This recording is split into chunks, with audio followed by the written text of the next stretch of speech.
চার শ্রেণীর মানুষকে আল্লাহ রসুল সাল্লাল্লাহু আলাইহি সাল্লাম লানত করেছেন।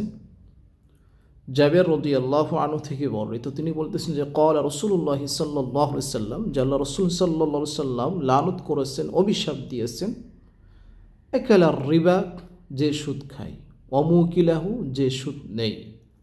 অর্থাৎ যে সুদ দিল তাকেও লানত করেছেন, যে সুদ নিল তাকেও লানত করা হয়েছে। অর্থাৎ আপনি সুদ নিলেন, আপনিও লানতকারী, আপনি সুদ দিলেন, আপনিও লানতকারী।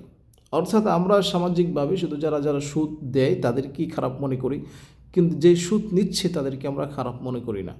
কিন্তু হাদিসে এই দুই শ্রেণীর মানুষকেই আল্লাহ রসুল সাল্লাল্লাহু আলাইহি সাল্লাম লানত করতেছেন এবং বলতেছেন ওয়াকাতিবাইহি ওয়াশাহিদাইহি, এবং তারাও সমান অপরাধী, তাদেরকেও আল্লাহ রসুল লানত করেছেন, যে সুদের হিসাব লিখে রাখে এবং যে সুদের সাক্ষী হয়।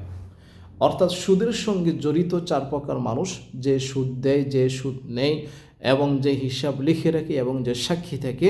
ওয়াকালা লাহুম সাওয়া, আল্লাহ রসুল সাল্লাল্লাহু আলাইহি সাল্লাম বলতেছেন এই চার শ্রেণীর মানুষই হচ্ছে সমান অপরাধী, এবং এই চার শ্রেণীর মানুষকে আল্লাহ রসুল সাল্লাল্লাহু আলাইহি সাল্লাম লানত করেছেন। তাই সুদ হচ্ছে একটা মারাত্মক ভয়াবহ গুনাহ। এই গুনাহ থেকে আমরা দূরে থাকার চেষ্টা করব ইনশাআল্লাহ।